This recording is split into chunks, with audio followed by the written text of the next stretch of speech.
Back home, in less than 1 hour, President Obama is scheduled to meet with the presidents of Honduras, Guatemala, and El Salvador, the very countries from which tens of thousands of unaccompanied children have been taking long and dangerous journeys to our borders. Why these countries?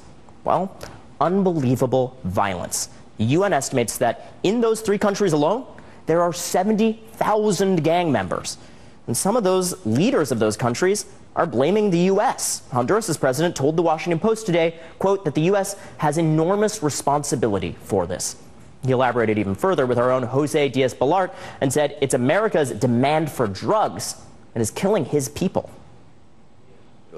Your country, here in the United States, is the largest consumer of drugs. And what happens with that is you manage to resolve the problem by separating the violence from the consumption of drugs. And for many public officials here, the problem is a matter of health. What is it for us in Central America? It's a problem of life and death. Joining me now, Congressman Luis Gutierrez, who met with those very Central American leaders just yesterday when they were at the Hill, and was also just at the White House this morning himself talking about this issue. Congressman, how much is America to blame for this crippling violence and poverty? Oh, we have responsibility. Look, it's adults on both sides of the border that have failed these kids.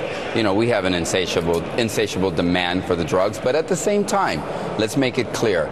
The Hondurans, the Guatemalans, and the Salvadorians also have responsibility. But you know what, Ronan? I'm happy that the presidents are also taking responsibility. El Salvador, Honduras, and Guatemala, the First Lady of Guatemala and of Honduras specifically, they're all telling the kids to stay. Do not take the journey. That there is no guarantee of permiso, of a paper, of granting asylum in the United States, and that this torturous journey, you can die, you can be raped, you can be beaten, you can be put into human trafficking in the world. So I'm happy that they're doing that, because the children should be the ones that we are first and foremost concerned about, and protecting them is going to take us both sides. Additionally, when we spoke with the presidents of those 3 countries, you know what they brought us to us, Ronan? They asked us, they said, can you help us so that we can create civil society structures in our country that allows people to have good, meaningful employment and jobs, job training, job creation. We need not only to combat, and we're very clear, look, I think that America does have a responsibility. They're in our hemisphere. You want to stop those kids from coming? You want to stop people from fleeing? But you need to invest in those countries also. Because that is an important message right now. And we're happy to hear that the leaders of these countries are echoing the important message from our country that children who come here may not have the opportunity to stay. Yes. People are pointing fingers in a lot of directions on this, Congressman. People are pointing it at the Obama administration, for starters. They're also talking about the policies at the last 2 presidential administrations. I want to get to that before we part ways. But First up, what about that accusation? What do you say to people like the folks at La Raza who point the finger at President Obama's deportation policies? Look, President Barack Obama's deportation policies are ones that we have criticized in a very, very public manner. But having said that, Ronan, we had a wonderful meeting this morning.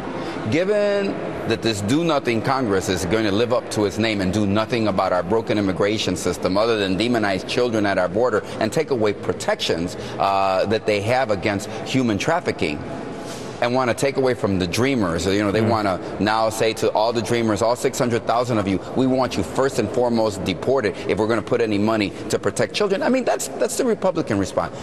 Congressman, what about more of the root causes, though? When we look at the underlying violence that we've been talking about, what about people who say this was actually partly exported by the United States during the Clinton administration? You were in office at that point. I was in office at that point, and let me say this to you, Ronan. In 1996, we proposed legislation after the civil wars in Central America. So we said to Salvadorians, to Guatemalans, Hondurans, and Nicaraguans, we said, you know what, those that are here, we should settle their claim for asylum here, and we should have now a peace treaty here in the United States, because we had a responsibility since we sent guns and weapons also to those Central American countries. So, and Congressman, you know what happened? Ronan, what happened? If I could just, you know what happened? The Republicans in 1997 took that legislation was to benefit all Central Americans and said only Nicaraguans who were Contras, who were fighting the communists, who were fighting the Sandinistas, get to stay. And you want to know something? Today, Nicaragua is the poorest country in Central America, and only a trickle of children are coming. Why? Because we legalized the status of so many of them. So yes, there are problems of the past. Yes, the deportations have made this problem worse. But you know what, Ronan? I see an administration and a president that says he's going to take his pen, and if the Congress doesn't act, he's going to act. And I think they're going to act in a very affirmative manner in order to set aside large communities of people who should not be deported. And you make such an important point, Congressman, about the complexity of the past here. We talked about the Clinton administration. Equally, people talk about the Bush administration, and particularly the legislation that's at the heart of this debate right now that provides more protection for victims of human trafficking, and maybe actually a setback right now as we try to clean up this problem. Congressman Gutierrez, really appreciate your comments on this. Thank you, Ronan. And some sad news to report this afternoon.